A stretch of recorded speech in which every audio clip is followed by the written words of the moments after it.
there is a combination of farce and tragedy in progress in Washington, D.C.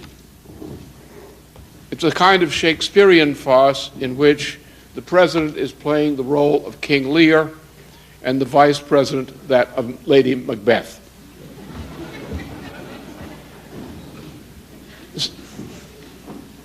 But this is a very serious matter. Sometimes fools will do what others will not do. And sometimes if he wishes to have a great crime committed, find a fool to do it. Because he won't shrink from it because he doesn't know any better. Like this poor president, who sincerely does not know what he's doing, has no idea what the reality is in which he's operating. What we have to understand is that in this tragedy, as in all classical tragedies, and all true tragedies in history, the root of disaster is not leaders of the people. It is not leading institutions. It is the people themselves who bring disaster upon themselves by selecting leaders or by supporting leaders who are the agents of that disaster. That's what the Greek tragedy teaches. That's what Shakespeare teaches. That's what Schiller teaches. That's truth. Therefore, when we come to a time of crisis, the people must first of all examine themselves. And when studying the misleaders, they must look inside themselves to find the error by which they are become complicit in the evil work done by those leaders. What is happening to us today in the world came as no surprise to me. I've been aware of this more or less clearly for more than 40 years. I saw the things that happened in particular at the end of the war. I was a soldier in the war. I saw the transformation of those with whom I served in the immediate period following the war. I saw the Truman era, which was an era of evil, succeeding a heroic era, that of Franklin Roosevelt. I saw among those who had shown the courage of soldiers in war that when they returned to their homes in the United States, very soon, within a year or two, they capitulated to fears. They capitulated to the pressure of their wives. They capitulated to their own fears. The fear that if they said the wrong thing, if they didn't say what was expected of them in the period of the so-called US-Soviet conflict, that they would be crushed. They would lose employment. Their families would suffer. They wouldn't realize the goals of raising a family. And so they crawled. And about 90% of the more of them who returned as soldiers crawled. They adopted the habit of crawling throughout the late 1940s and 1950s. They crawled. They degraded themselves. They taught their children to be careful, to learn how to adapt in life, to learn how to degrade themselves. And then they got through because Truman was replaced by Eisenhower. And that was important. That was a gain. Truman was a very evil man. He was a stupid little man, but an evil one. And the reason we got rid of him was to save the country from what he represented. And because Eisenhower had been a general who represented the American military tradition, and since the followers of Churchill and of Truman represented a new tradition, an evil one, Eisenhower was a period of stability and regroupment for the American people. At the moment he died, or got out of office rather, hell broke loose. We had the we had the Bay of Pigs, the Cuba Missile Crisis, the assassination of President Kennedy, which is part of the pattern. He was not killed by Oswald. He was killed by a special operation inside our country called a Special Warfare Section, which does these kinds of things. Then we were plunged into the Vietnam War under Johnson. Johnson was not responsible. It was done as a part of a process. And from that time on, we were headed toward hell. Not immediately, but down the road. We were headed to degeneration. Degeneration represented by the Vietnam War. Degeneration represented by the rock, drug, sex counterculture, which corrupted much of the youth entering university level at that time. They have not yet recovered from that effect. We were transformed step by step from the most productive society on the planet, the greatest rate of productivity per capita in the world. We were transformed into a parasitical consumer society, living by our power to extract concessions from other parts of the world. We looted the world to feed ourselves and said we were better off because we had gone to a consumer society. We destroyed the instinct for honest work in our people, an instinct for getting money, even living on credit cards rather than earn money, until debt crushed you. We became corrupt. Our culture became corrupt. Our entertainment became rotten. Our economic practices rotten. The universities today are barely recognizable as institutions of learning. In our schools, we don't educate people anymore, rarely. We rehearse them to pass multiple choice questionnaires, prepared questionnaires. And we score the answers to those questionnaires by computer. The students know nothing. They have learned to pass the questionnaire. And the students are not rewarded for passing the questionnaire. The students' institutions are rewarded, relatively. The state is rewarded. Officials rewarded for this corruption. We have people coming out of the universities who don't know anything, but they've got degrees. They're professionally regarded. We don't make things anymore. We have benchmarking. We fired the engineers who were the experimental engineers and replaced them by engineers who run computers. They go into the computer schemes and they pull out formulas from the computer. They paste these formulas together and they tell you that's an automobile, which turns over fine at over 45 miles an hour. It may kill you. We produce things that don't work. You go into the stores in the United States, for example. We have mostly junk, not goods of the type that we'd be proud to own years ago, junk, produced by virtual slave labor in various parts of the world. That's our condition. We become morally decadent. And because we allowed ourselves to become morally decadent in this and related ways, we are now being punished by the kind of leadership we have selected to guide us into this maw of degradation. So we got George Bush. How we got him is rather interesting. Maybe his father could explain, or maybe the mother's responsible. I don't know. But we got him because it was decided that no person qualified for the office of president would be allowed to run credibly for that office in the year 2000 elections. We had had Al Gore, who was more dangerous than George Bush. He would have had us in war 6 months ago or a year ago. He's a captive of the same people that are controlling George Bush today. George Bush is a man of no competence, whose understanding of geography is less than limited, and who has problems, honest problems. But we put a man into office, and the alternative we put in the office was equally incompetent.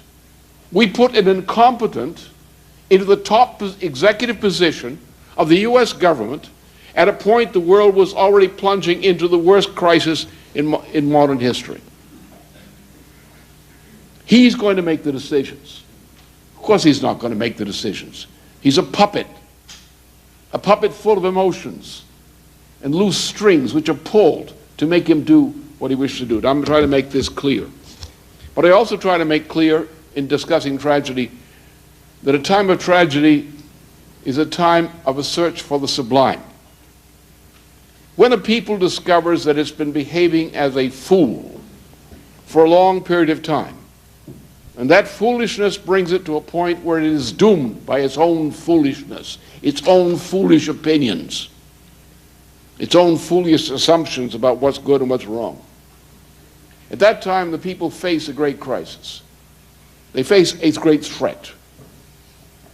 And if the threat is bad enough, maybe they ask themselves, what did we do wrong? As long as they blame the leaders, they will not find the answer. When they blame themselves, a cure is available. Because they have to find that in themselves which led them to walk the road toward degradation. This has always been the case in history, that mankind has never really grown up. In all civilization, great ventures have been made in the creation of state.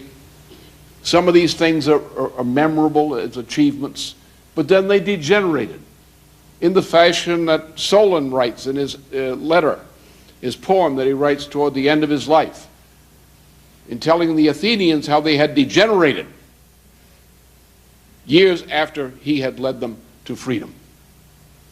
This is the history of mankind. Great ventures of nationhood come forth and they degenerate. And the people like it. They become accustomed to it. It becomes their way of life, their opinion. And then a time of crisis comes. And the question is, can they discover their honor? Can they discover truth and change the way they think in order to change the way they behave? And that's how mankind has often renewed itself. Because the sublime has come in the recognition not only that what they've been doing is wrong, but that if they look for answers, there may be available answers. There may be teachers and leaders who will provide these answers and these instructions. And thus nations have saved themselves. Typical is the case of Franklin Roosevelt. From 1901, when the British and others assassinated President McKinley, until 1932, when Roosevelt was elected in the general election, the United States was predominantly in a process of degeneration. Theodore Roosevelt was an heir and an ideologue of the defeated Confederacy. And that's what he represented, degeneracy. He would have been a fascist if he'd had a little bit longer time to complete his work. There was an interval of Taft, of President Taft, an Ohio Republican, who was not so bad. But then we had another fascist, Woodrow Wilson, who was the person who founded or refounded the Ku Klux Klan in the United States from the White House. That was the president, the Ku Klux Klan president in the White House. Europe had some experience with this gentleman. Then we had Harding, who was a mixed bag. Then we had Coolidge, who was not a mixed bag. He was evil. And we had the apparatus which put Coolidge into power, controlled the Hoover administration, up to virtually the point that Roosevelt was inaugurated in 1933. So we had 32 years of degeneration of the United States. And fortunately at that time, Franklin Roosevelt, whose great-grandfather had been a collaborator of Alexander Hamilton, who had called upon this side of his patriotic family tradition as governor of New York State to lead the United States out of hell by winning an election for the cause of the common man, of the so-called forgotten man, who had been abused in this 32 years under Teddy Roosevelt, Wilson, Coolidge, and Hoover. He turned the United States back to itself, back to the principles upon which it founded, the principles of Abraham Lincoln, the principles of John Quincy Adams, and we renewed ourselves, as Lincoln had renewed us again with his presidency. That these are examples of the sublime, where leaders come from a nation, from within a nation, to lead it out of its own degradation by providing answers which the nation is willing to listen to at that moment of crisis. We are now again in such a situation. Since the assassination of John F. Kennedy, which is who was committed to going back to the Franklin Roosevelt tradition, the United States has gone through a long process of degeneration, more deeply in some respects than ever before in our national history. And thus we were given two candidates for president, leading candidates for president, in the year 2000, who fit the desires of the American people, either by wish or by negligence. And what we're suffering today in the United States and around the world is a result of that choice, that negligence by the people of the United States themselves, and also the people in Europe. We see what happened recently in the case of the German Chancellor and the French President, that the horror which was being presented to them, the combination of a world depression and the threat of a general outbreak of warfare, global warfare, not just Iraq, horrified them to the point that the French, the German Chancellor, and the Russian President formed what became known as the so-called European Triangle of resistance to what was coming out of the United States. Resistance because they recognized that this was not a war against Iraq, as the French Prime Minister, the French Foreign Minister said in the UN proceedings. This was a war against civilization.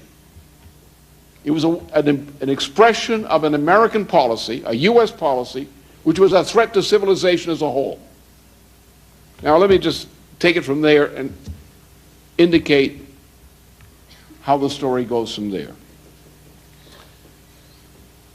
On about the 27th of January 2001, on the eve of the inauguration of President George Bush, I made a broadcast by network, broadcast, that is by the video network, of an estimate report on what would happen under an inaugurated President George Bush. I pretty much forecast what has happened today. I did not know of September 11th, 2001, but I forecast it in a certain manner of speaking, the following way. Go back to Germany, 1928, 1933. You had in 1928 the fall of the Mueller government, which is a reflection of an onrushing global financial crisis, economic crisis, hitting Germany especially hard, especially under foreign domination of the Versailles powers. No one solved the problem.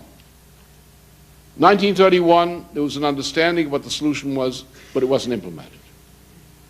You came to 1932-33. You had a chancellor, von Schleicher, who under optimal conditions could have been an effective chancellor to prevent the war. Why?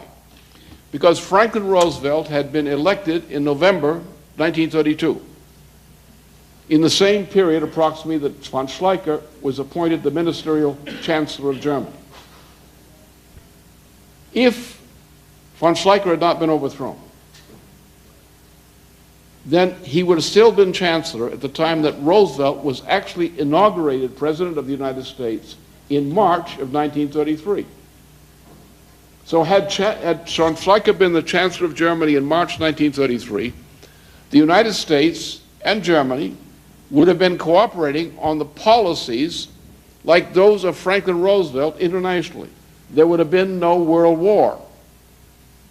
What intervened is that a group of forces based on the former head of the Bank of England from Britain and his partner, the Harriman family, and the grandfather of the present President of the United States, Prescott Bush, moved the money, which is American-controlled money, under British direction to save the Nazi Party and Hitler from oblivion, which they had deserved at that point. Not only was the Nazi Party and Hitler's position, Hitler was thinking of suicide. Not only were they saved from oblivion, but on the 28th of January, 1933, von Schleicher was thrown out under pressure on Hindenburg and became the Chancellor on the 30th of January. A short time after that, in March, the Nazis organized what was called the Reichstagsfire. Immediately there was implemented an act crafted by the man who had created, fellow you will hear about from me a bit more here, Leo Strauss. This, Carl Schmitt had crafted the Notfrauennote.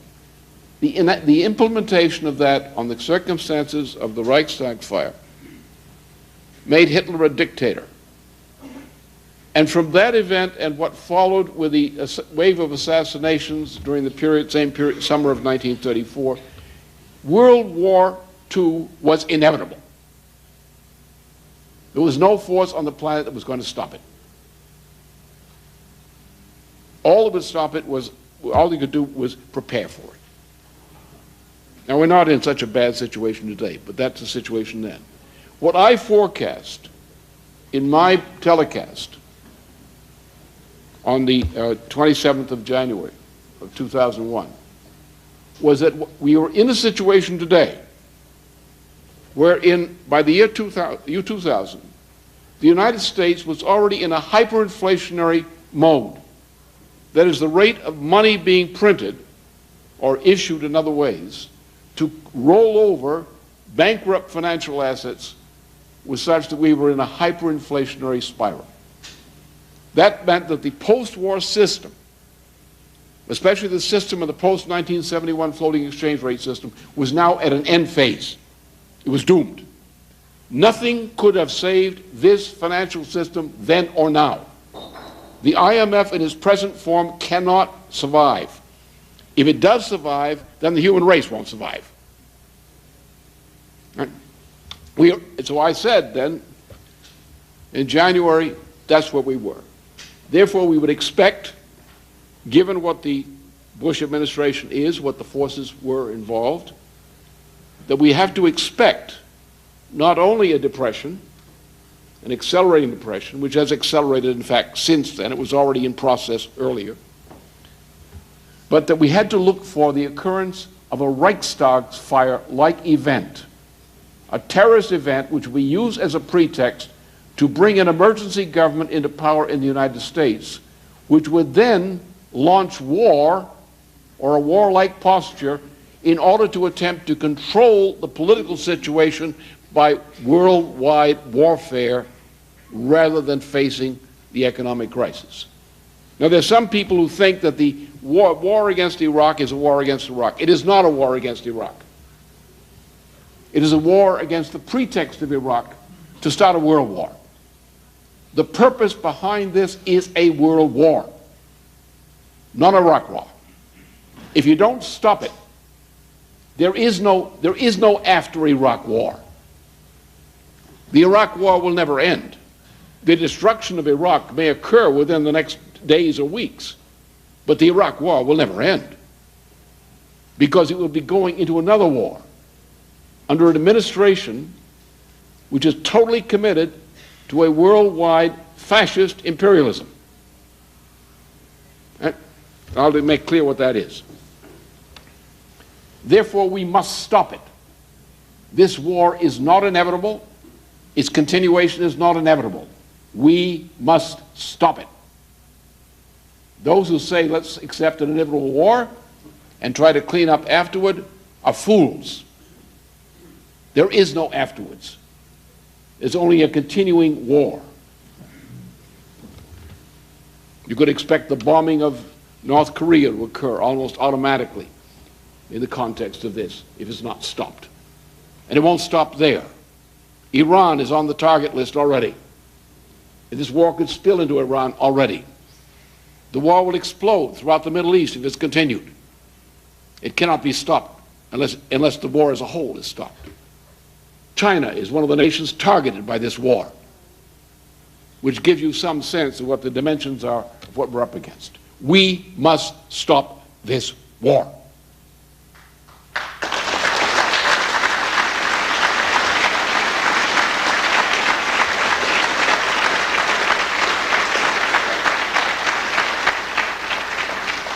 There's a positive side to this situation. I referred to it already, the so-called European triangle. The fear which has struck Europe and the positive response we've had already from Chirac, as well as his foreign minister, from the chancellor in Germany, from others, and from Russia. I think a very positive shift in Russia's response means that the world recognizes there's a danger that must be stopped. We also have at the same time a recognition of crises and problems in East Asia, South Asia, and Southeast Asia.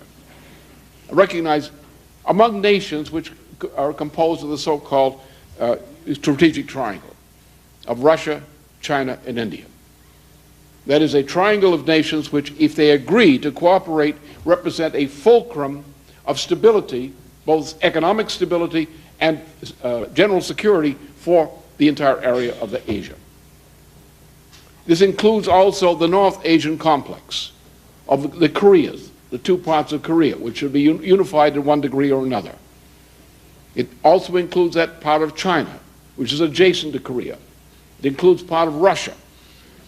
It includes also the industrial forces in Japan who are opposed to the warlike policy of the present Prime Minister. These forces know they need a recovery program. They know that a recovery program and cooperation is the only force of resistance against this spreading war. There are forces in Europe, as well as in Asia, who recognize the importance of closer ties of cooperation, especially economically based, on technology transfer relations of the long term between Western Europe and Asia. These things must occur now. Therefore, this is a force for the good. The issue is, how do we make this force for good, this potential force for good?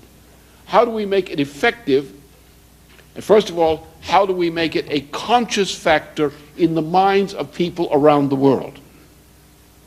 It exists. Some people in Russia, as well as in Germany and France, know it exists. Some in China, some in Korea, some in Japan, some in India will appreciate the importance of this opportunity. But that's not enough. Public opinion, even good public opinion, will never stop a horror show or solve a problem. Someone has to pull the strings of power to make it conscious and make it happen. And that's what I'm determined to do.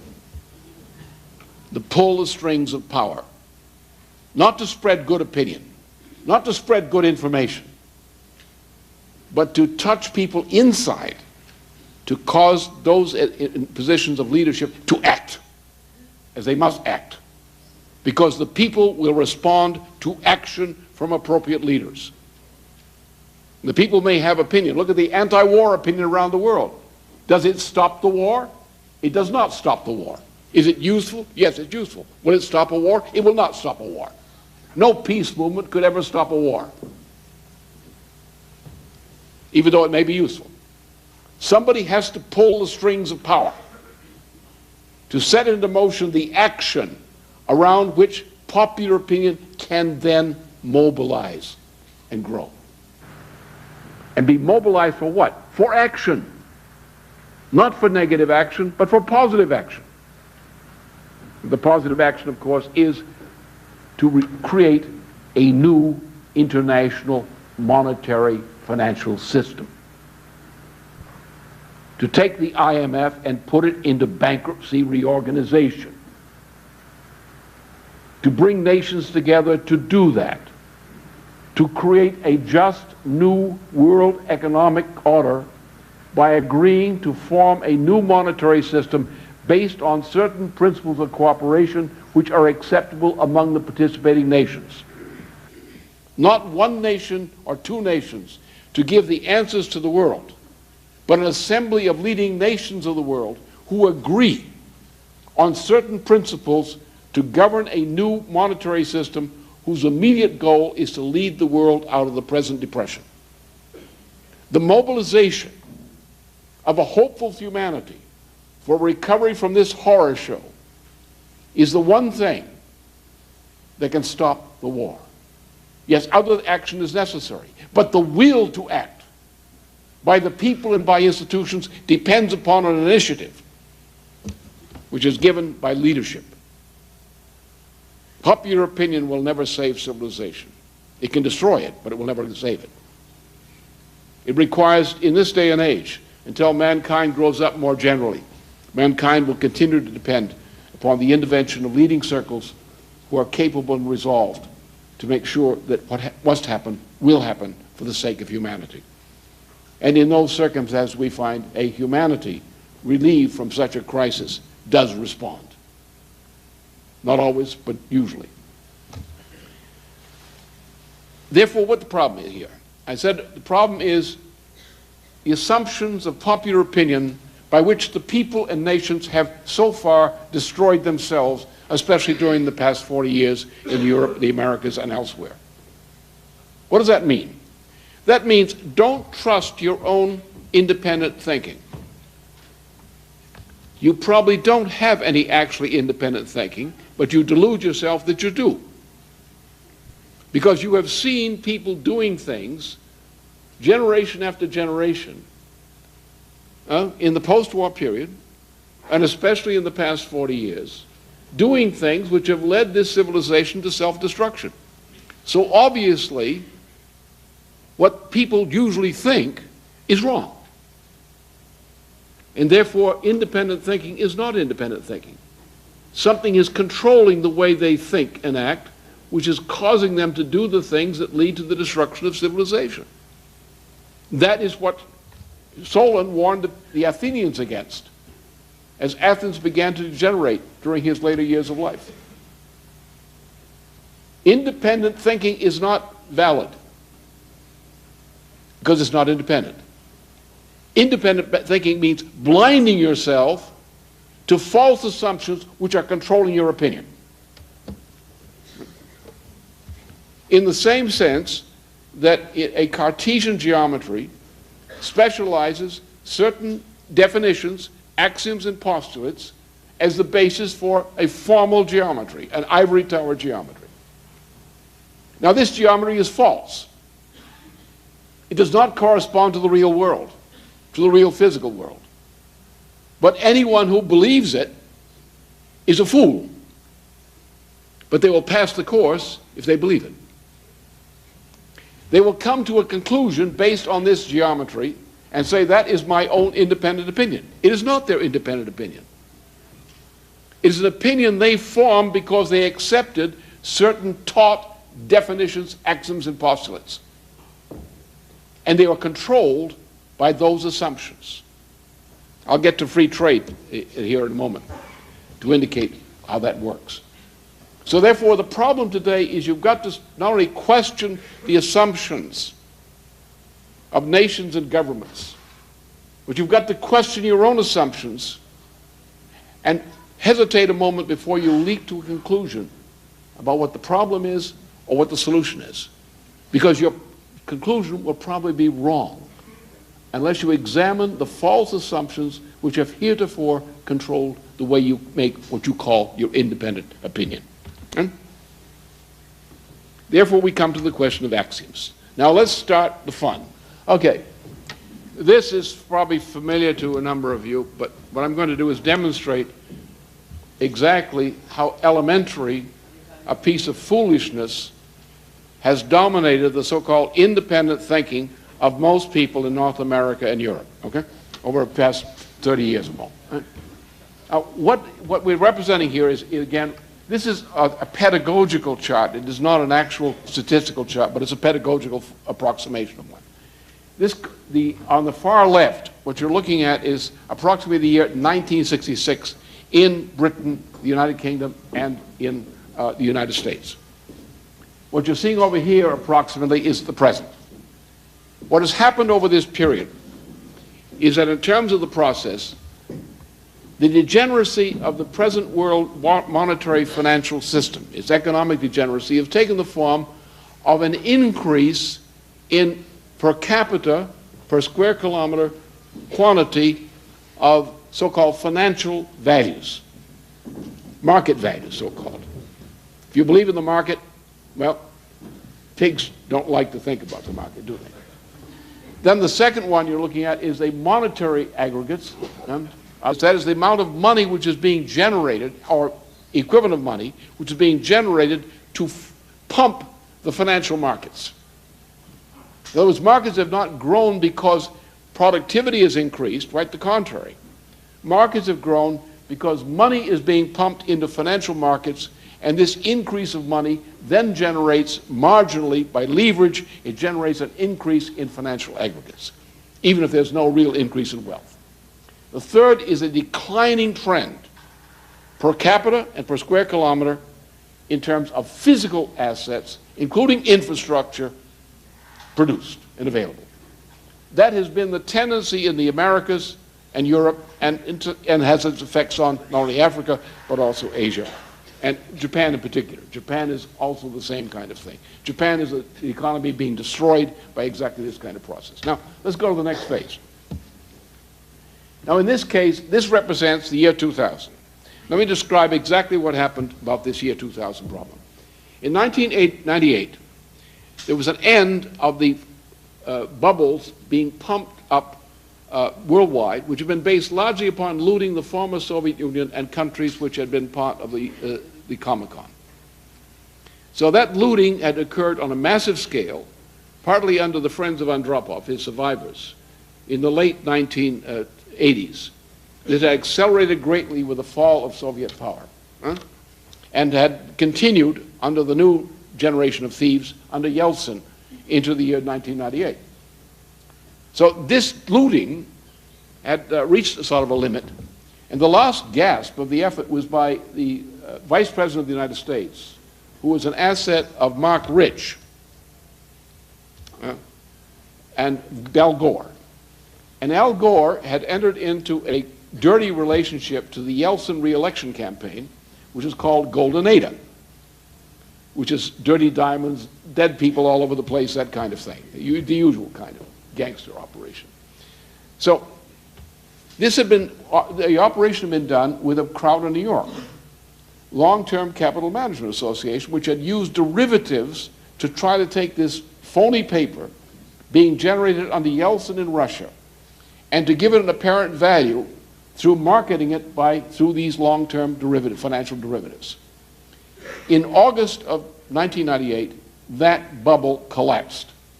The Federal Reserve System and others stepped in massively to save the U.S. financial system from a collapse of the hedge funds which have been involved in this operation. At that point, people around Bill Clinton, and Bill Clinton himself said, I guess I can say it now, he was right, pointing to me. You guys were wrong. So he announced, as it became public, in September of 1998, he went to New York to the Council on Foreign Relations and announced to them that he was committed at that point to a reform of the international monetary system, a reform which had been prompted at my suggestion. He and his Treasury Secretary, Bob Rubin, thought they could get it through. They soon found out about what the meaning of Monica Lewinsky in the basement was, because a great scandal was run, an impeachment scandal, to try to get Clinton out, and Clinton was therefore stopped by the impeachment scandal from proceeding with negotiating monetary reform. That's real history. So at that point, what they did in New York, with the aid of George Soros, who was also a thief and a drug pusher, they agreed that the way to solve the problem, because they had a Brazil crisis coming up for February 1999, and they said, how are we going to get through the Brazil crisis on top of the present crisis? And George Soros said, wall of money. Print money.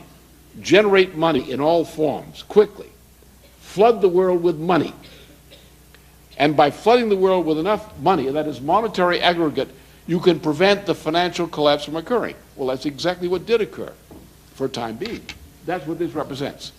In 1999, we have the first indication that the amount of money being pumped into the system to roll over threatened financial assets exceeded the amount of the financial assets being rolled over. Now that has a precedent in German history. 1923, June through November of 1923, the great hyperinflationary explosion. And that's what that represented. Now, because the United States is able to loot a lot of countries, which Germany could not do in 1923, the United States and others have been able to moderate the effect of this, but since that time, this process has been ongoing.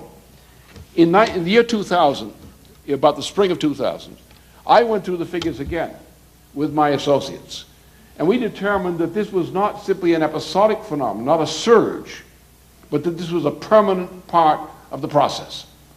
That this system would not survive except in this form, in which the amount of monetary aggregate being pumped in would exceed the amount of financial aggregate being rolled over. That meant was the termination of the system. Now let's go to the next one. These are, what you've seen previously were the idealized representation, the pedagogical representation. These are some of the actual figures for the corresponding period of what these figures are, the same ones. Let's go to the next one. Now, what the effects of this, and this covers 1977 to approximately the present, was as a result of the changes inside the United States, there has been, in terms of family income levels, the lower 80% of the families of the United States have been suffering a major shift in the percentile of the national income owned by the, received by the lower 80%, the physical amount, the physical value of the income of the average family in the United States, in the lower 80%, has collapsed physically, absolutely, as well as relative to the total population. So what we've had is a destruction, a physical destruction of the U.S. economy, and a physical destruction of the conditions of life of the lower 80% of the U.S. population. Now, what does this tell you? Many of you have been exposed to courses in economics in universities or someplace else, or newspaper columns. They tell you that money, that the market is what's important, that the improvement of financial assets, we can put this to one side. The increase of financial assets and the yields on bonds, stocks, bonds, and so forth on the financial market is a measure of health. They will tell you that the amount of money being circulated is a measure of health, financial health, or economic health. For this entire period, most of the world has believed that the United States and Europe were in excellent condition because of the amount of money in circulation, the amount of financial profit reported in markets up until recent years, and similar kinds of things. It was all fraud. There was never any truth to it, because the physical value of the total product of these economies per capita and per square kilometer was collapsing. And the collapse was not an accidental or incidental collapse, it was a systemic collapse. That is, the way the system was designed to operate was inherently destroying the level of actual physical income and physical standard of living per capita, per square kilometer in all of these nations. So therefore, if you believed in monetary theory, if you believed in John Maynard Keynes, if you believed in financial systems, financial accounting, you're an idiot. Because you were operating upon assumptions, axiomatic assumptions, which had no correspondence to reality. So you would come up here with your own independent thinking about how the financial market is operating, about how to make money in business, and similar kinds of things based on monetary and financial theory. And to the extent that you believe that, your so-called independent opinion was less than worthless. It was junk. Let's go into some more of these things. First of all, let's take something that some of the young people here are quite familiar with. The question of Gauss's 1799 paper on the subject of the fundamental theorem of algebra, which was an attack upon two of the so-called leading mathematicians of the 18th century and early 19th century, Leonhard Euler and LaRouche, among others. They were wrong. They made the same kind of mistake, which Gauss corrected. But some people haven't corrected it to this day. They're still teaching the Lagrange ideas. They're still ideas of Euler today. Their opinion, independent opinion, is controlled by a false axiom, by false definitions, axioms and postulates. Their opinion is worthless. It's less than worthless. It's dangerous. So when we started the youth movement, the question for me was, how do we organize the efforts of development among the youth? And I answered with Gauss at one of our conferences when this question came up. Because what Gauss represents is two things in this particular case, also nothing more, but this case. What Gauss represents is a principle of truth. That there is knowable truth in the universe. That there is the possibility of a competent, independent opinion. But it has to be based on and derived from a principle of truth. Principles of truth which have universal application. So I said, we'll take this as a principle of truth. Now here's the implication. What Gauss did was essentially what had been done in the time of Plato by a student of the follower of the school of Pythagoras and Plato on the question of the doubling of the line, the doubling of the square, and the doubling of the cube, the Delian problem. What this demonstrated, to compare this with this financial bookkeeping thing, what this demonstrated is that the standard of truth cannot be determined mathematically.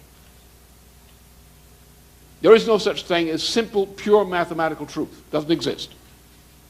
There is a truth in mathematics, which is already demonstrated in classical Greek cases, as in these particular ancient cases to which Gauss's work refers. And what Gauss had done, like some people before him, such as Cusa, Brunelleschi, Leonardo da Vinci, Kepler, Leibniz, and so forth, what he had done was simply revive classical Greek knowledge and principles after a long period of Latin degeneration. Yeah? Because the prevailing opinion and knowledge of Europe had been degenerate ever since the rise of Rome, in which these ideas of classical ideas, which had persisted up until 200 BC and even somewhat later, were being crushed by the introduction of a Roman way of thinking, which has been the consistent problem of our civilization since that time. Then in the 15th century, with the Renaissance, there was a rebirth of this kind of classical knowledge from this ancient period of classical Greece. And what Gauss did was essentially, in modern terms, with modern evidence and modern science, recreated the foundations in that work and other works that he did, the foundations for a restoration of classical knowledge of the ancient Greek type. The classical knowledge based on a Platonic principle of truth. Now, what I did with this was to say that I've got a bunch of young people who wish to go someplace and looking to me to give me some signposts as which direction to get there. Therefore, the first thing they have to know, they have to have, is a principle of truth. To sort out all this nonsense that's floating around, to come up with some standard of how do I know what I'm talking about? How do I come up with a competent form of independent opinion? With the idea that if you can proceed from that, you have a principle of truth, and you know what you mean by truth, which most people in this world don't know today, and most people in most universities definitely do not know today, and most professors in most universities definitely don't know today, let alone the politicians and the newspaper editors. Therefore, if you have a principle of truth and know what you mean by universal truth, then you can use that in the form of how to construct Platonic dialogues, Socratic dialogues, to attack any problem with some insight into what will constitute truth. Therefore, you can then proceed through dialogue, by maintaining an active, energetic dialogue on all kinds of issues. You can begin to sort out the truth from the garbage from the popular opinion. Then you can walk in with confidence anywhere and discuss almost anything if you're willing to go through that process with anybody else who is willing to go through the same process. And what we need in this planet now is a standard of truth to develop leaders of a stronger character, stronger individual personal character, operating on the basis of a principle of truth, who can influence institutions. The institution in the case of the United States and Europe, it particularly is the previous generation, the generation of the baby boomers. Because the baby boomers were subjected to this terrible change in culture which took over beginning about 1964, the so-called rock, drug, sex counterculture, and the kinds of things that have come up since then, the kind of movements. And they became a now generation, which had lost the idea that truth lay, as it did for most earlier generations, among responsible moral people. Truth used to mean that what you were doing today, as an adult in particular, was going to be good for the next 2 generations to come. Therefore, you had a future orientation as opposed to a now generation orientation. You looked at your children and grandchildren as a point of reference for this kind of achievement. We've lost that. Therefore, what we have to do in a time of crisis, when the baby boomer generation is faced with the fact that its ideology was wrong, its opinion was wrong, its behavior was wrong, is to confront them with evidence that there is truth. But since anyone who's got any brains and sensitivity at all knows that my grandchildren's generation, which is what these young people represent, my grandchildren's is my future. The meaning of what I do lies in what they represent as my future and what comes out of the generation that come from them. Therefore, anybody, including the baby boomer, confronted with that kind of evidence, can respond and say, look, our generation has a future. The baby boomer generation in the United States and Europe is a generation which believes that it has no future. And they're right, as the present Iraq War reflects that. But if the older generation, which has been blocked on this, which has accepted the now generation principle, which has gone along, sees young people of their children's age moving, you'll move the older people. Because people are moved by that, because they're human. People are moved by their children and grandchildren, or by people who might have been their children and grandchildren. They're moved by that in any part of the world. People are moved when they go into Africa and see the suffering. They're moved by the children. They're moved by the youth with no future. Their morality is bestirred by this spectacle. And therefore, a youth movement which is able to convey a sense of truth, a universal principle of truth, of the type which is really typified by the case of Gauss's paper. That is a powerful force. We've never had a youth movement in modern times of that type. I simply said, let's have it. Why not?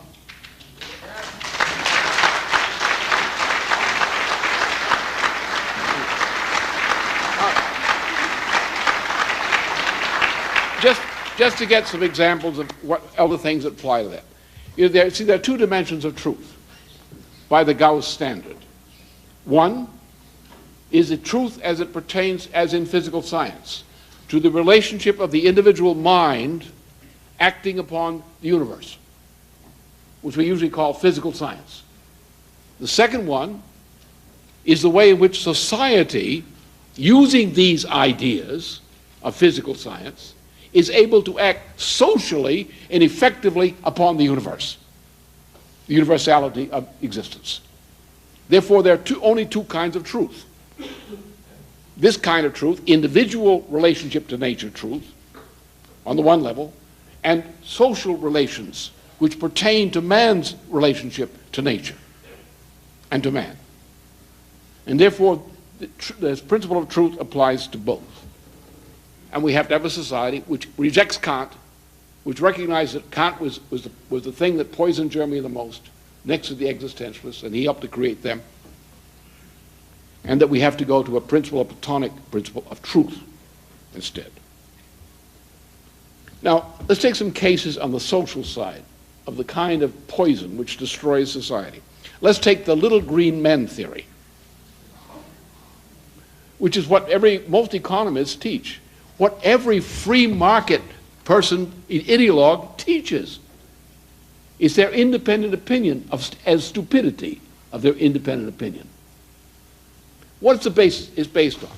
Well, it's based on largely empiricism in modern times, particularly the empiricism of Hobbes, who bring disaster upon themselves by selecting leaders or by supporting leaders who are the agents of that disaster.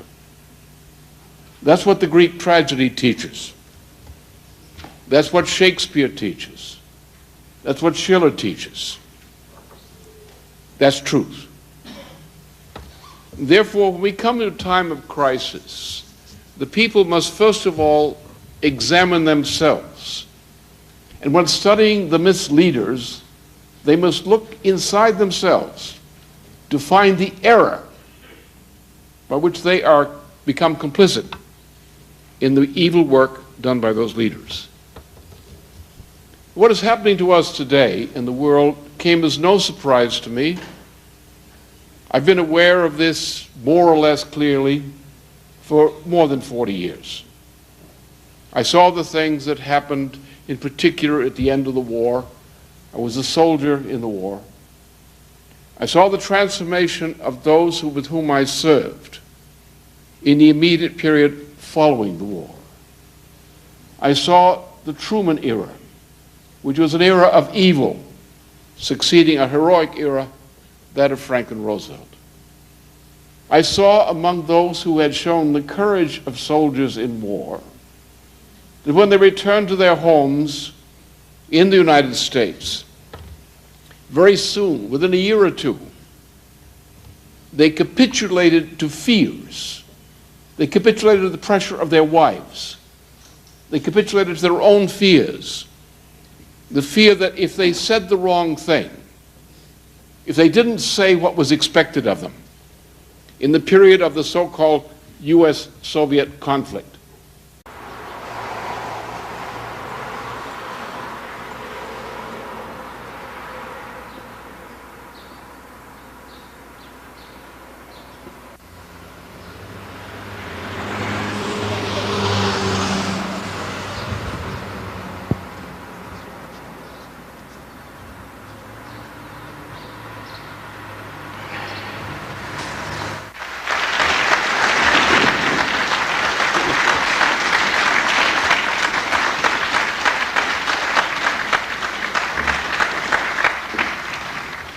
there is a combination of farce and tragedy in progress in Washington, D.C.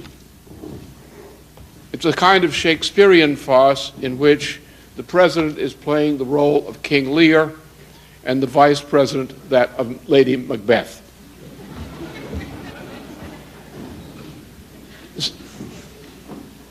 But this is a very serious matter. Sometimes fools will do what others will not do.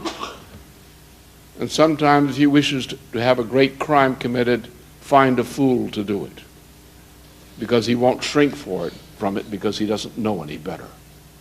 Like this poor president, who sincerely does not know what he's doing, has no idea what the reality is in which he's operating. What we have to understand is that in this tragedy, as in all classical tragedies, and all true tragedies in history, the root of disaster is not leaders of the people. It is not leading institutions. It is the people themselves, that they would be crushed. They would lose employment. Their families would suffer. They wouldn't realize the goals of raising a family. And so they crawled. And about 90% of the more of them who returned as soldiers crawled. They adopted the habit of crawling throughout the late 1940s and 1950s. They crawled. They degraded themselves. They taught their children to be careful, to learn how to adapt in life, to learn how to degrade themselves. And then they got through because Truman was replaced by Eisenhower. And that was important. That was a gain. Truman was a very evil man. He was a stupid little man, but an evil one. And the reason we got rid of him was to save the country from what he represented. And because Eisenhower had been a general who represented the American military tradition, and since the followers of Churchill and of Truman represented a new tradition, an evil one, Eisenhower was a period of stability and regroupment for the American people. At the moment he died, or got out of office rather, hell broke loose. We had the we had the Bay of Pigs, the Cuba Missile Crisis, the assassination of President Kennedy, which is part of the pattern. He was not killed by Oswald. He was killed by a special operation inside our country called a Special Warfare Section, which does these kinds of things.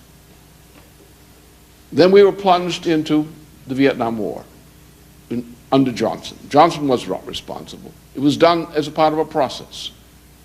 And from that time on, we were headed toward hell. Not immediately, but down the road. We were headed to degeneration. Degeneration represented by the Vietnam War. Degeneration represented by the rock, drug, sex counterculture, which corrupted much of the youth entering university level at that time. They have not yet recovered from that effect. We were transformed step by step from the most productive society on the planet, the greatest rate of productivity per capita in the world. We were transformed into a parasitical consumer society, living by our power to extract concessions from other parts of the world. We looted the world to feed ourselves and said we were better off because we had gone to a consumer society. We destroyed the instinct for honest work in our people, an instinct for getting money, even living on credit cards rather than earn money, until debt crushed you. We became corrupt. Our culture became corrupt. Our entertainment became rotten. Our economic practices rotten. The universities today are barely recognizable as institutions of learning. In our schools, we don't educate people anymore, rarely. We rehearse them to pass multiple choice questionnaires, prepared questionnaires. And we score the answers to those questionnaires by computer. The students know nothing.